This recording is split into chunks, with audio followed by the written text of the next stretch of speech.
Intinya perlu dipahami seluruh bangsa Indonesia. Contoh saja, gaduhan di Indonesia itu dimulai dari gerakan EPI dan HTI. Ini pondasi pokok yang perlu dipahami. Apa maksudnya? EPI dan HTI itu kan tokohnya juga orang-orang itu. Terus gerakan mereka bagaimana? Nah, ini harus sadar masyarakat. Gerakannya suka untuk apa namanya? Menghina-hina tokoh-tokoh kita, apa mencaci maki lambang-lambang negara kita, adu domba tokoh-tokoh kita dan sebagainya. Ini maksud dan tujuannya apa? Ini perlu dipahami masyarakat supaya kita itu bisa mengembalikan bahwa Islam kita itu kan Islam rahmatil alamin. Terus ada penjelasan yang sangat konkret bahwa berdirinya dari PKI ini juga tokoh-tokoh mereka. Ini jelas, ini manusianya jelas. Ini harus sadar. Lah gerakan PKI itu bagaimana? Nah ini adu domba negara ngerusak dan sebagainya. Ini paham. Ada dua hal lah yang dilaporkan itu. Satu itu kan termasuk Bib Husein Biagil datang di makam pada tanggal kira-kira itu berkisar tanggal 5 Agustus lah, yang dia itu gembor-gembor di makam bahwa dia ikut serta menguburkan 90% itu kan apa namanya pelaporan, sebagaimana pelaporan nanti kalau dia tidak berarti hoax, kalau memang dia iya berarti kan jelas bahwa dia itu perusak cagar budaya. Yang nomor dua itu kan ada laporan tantangan itu, tantangan kalau memang ada satu makom dari klan Baklawi yang palsu maka akan dihadiahi 1 M lah. Teman-teman yang dari jauh-jauh itu kan marah. Kalau saya kan nggak gitu, yang penting dia itu sudah ada pembuktian daripada perusakan cagar budaya. Itu sudah banyak diketahui oleh masyarakat. Sekarang kalau masyarakat itu sudah berduyun-duyun mendukung, ya ada yang melalui WA saya, ada yang melalui datang ke rumah saya, ke pondok saya, bermujalan, masyarakat banyak yang mendukung, sekitarnya utamanya, sekitarnya Bonang utamanya.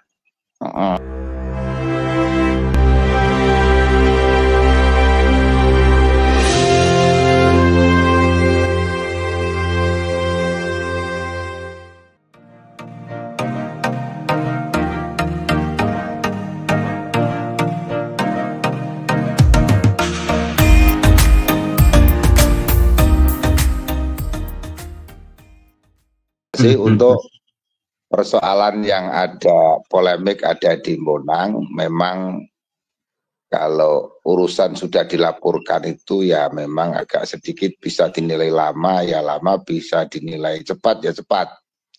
Karena apa? Saya tuh ada bandingannya pada waktu kasus di apa namanya di Kudus di Mbah Sunan Muria itu kan lama, tapi alhamdulillah Tuban ini nggak lama.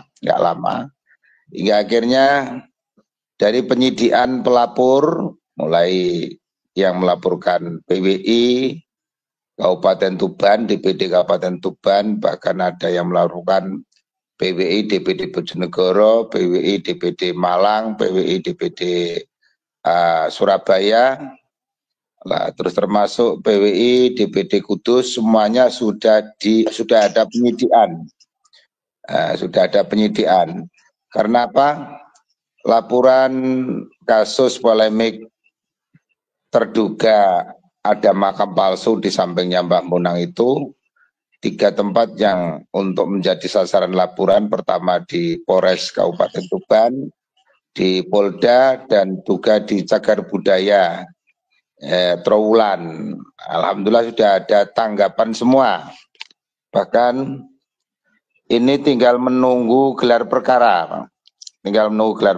Karena dari apa namanya yayasan juga sudah dipanggil, Yayasan Bonang, dari Bib Husein Biagil juga sudah dipanggil.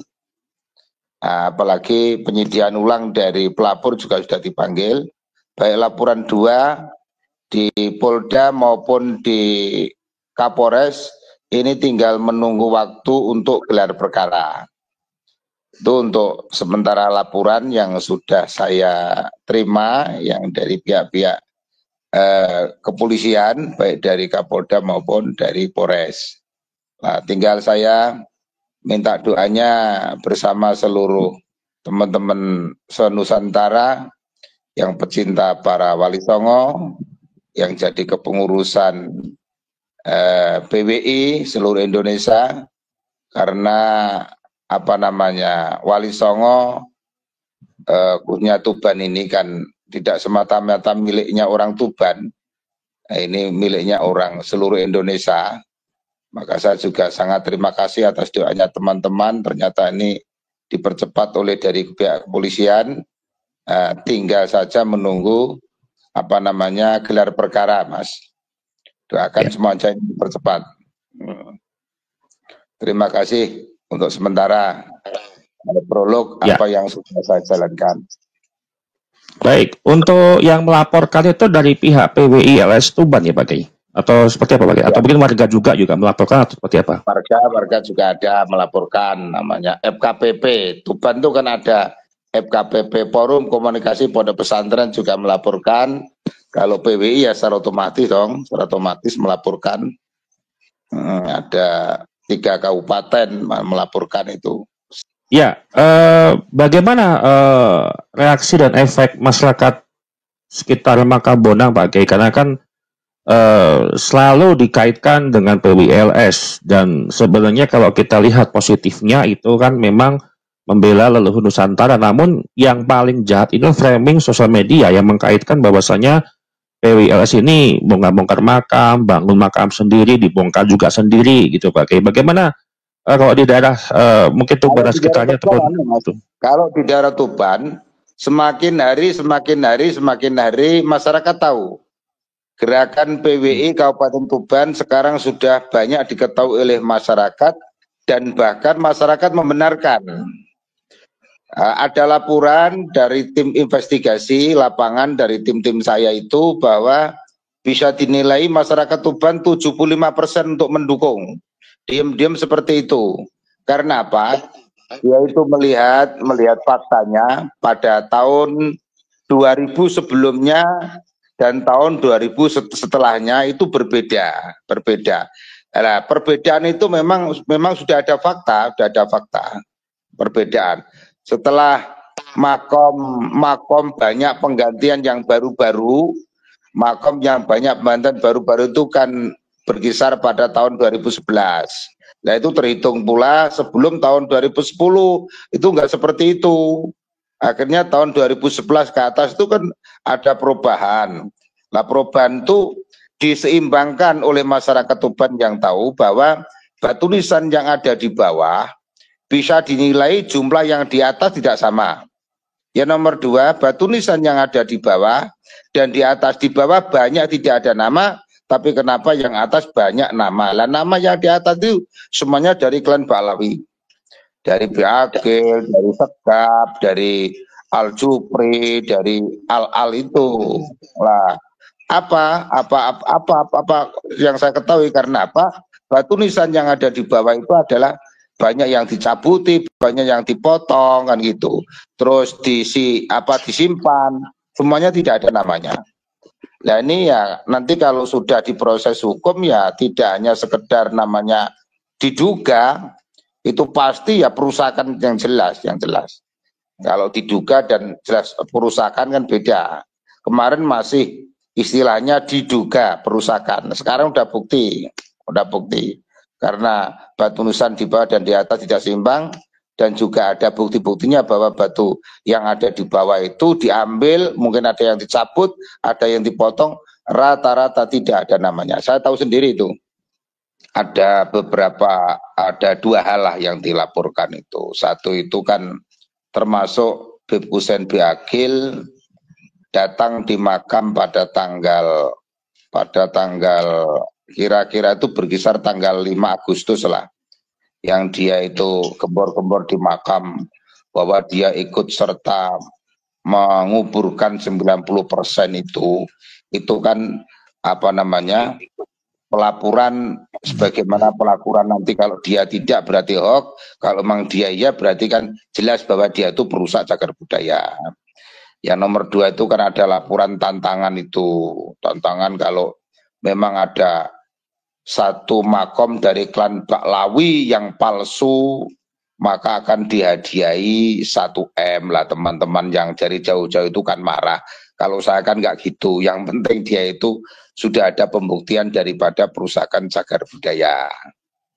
Itu sudah banyak diketahui oleh masyarakat. Sekarang kalau masyarakat itu sudah berduyun-duyun mendukung, ya ada yang melalui WA saya, ada yang melalui datang ke rumah saya, ke pondok saya, berjalan, masyarakat banyak yang mendukung, sekitarnya utamanya, sekitarnya Bonang utamanya. Intinya perlu dipahami seluruh bangsa Indonesia. Contoh saja, gaduhan di Indonesia itu dimulai dari gerakan EPI dan HTI. Ini fondasi pokok yang perlu dipahami. Apa maksudnya? EPI dan HTI itu kan tokohnya juga orang-orang itu. Terus gerakan mereka bagaimana? Lah ini harus sadar masyarakat. Gerakannya suka untuk apa namanya menghina-hina tokoh-tokoh kita, apa mencaci maki lambang-lambang negara kita, adu domba tokoh-tokoh kita dan sebagainya. Ini maksud dan tujuannya apa? Ini perlu dipahami masyarakat supaya kita itu bisa mengembalikan bahwa Islam kita itu kan Islam rahmatil alamin. Kalau mereka menggunakan cengkok tidak rahmatil alamin, terus ikutnya siapa? Madzhabnya siapa? Kalau bangsa Indonesia kan rata-rata madzhabnya madzhab arba'ah, ya ta? Sehingga banyak mengkultuskan pada Syafi'i, nggak masalah. Terus medun ajaran para wali songo, udah jelas tasamuhnya dijalankan. Medun para mu'asyin atau Nahdlatul Ulama, semuanya dijalankan dengan cara tasamuh.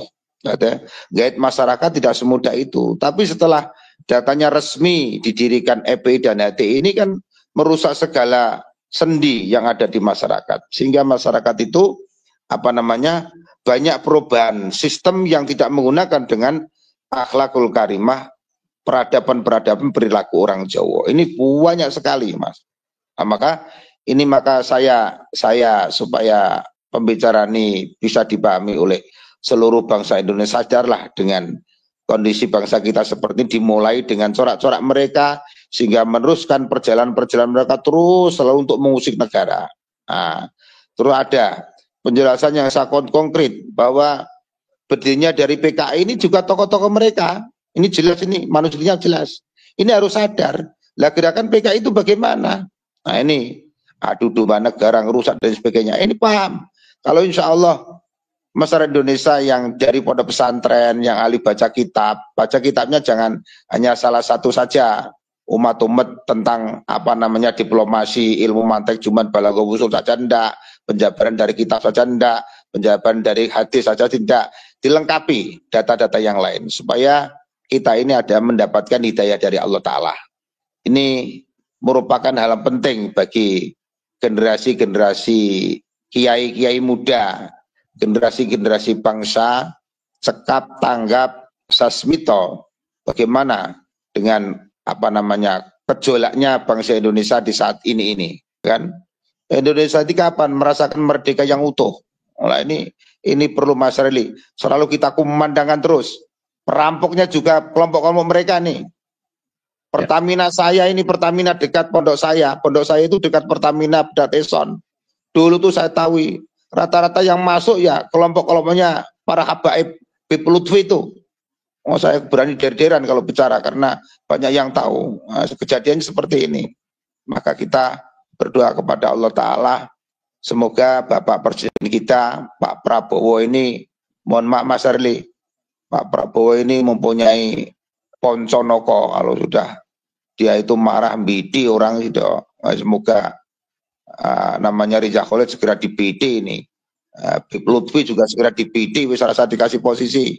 Nah, ini ada gerakannya nggak benar, dan PBNU juga segera untuk mendapatkan pencerahan dari Allah Subhanahu wa Ta'ala, diberikan petunjuk oleh Allah Subhanahu wa Ta'ala, membawa umat menjadikan ummatan wahidatan, ummatan rahmatan lil alamin, dengan pedoman Nahdlatul Ulama, bisa membawa keberkahan bagi bangsa Indonesia ini.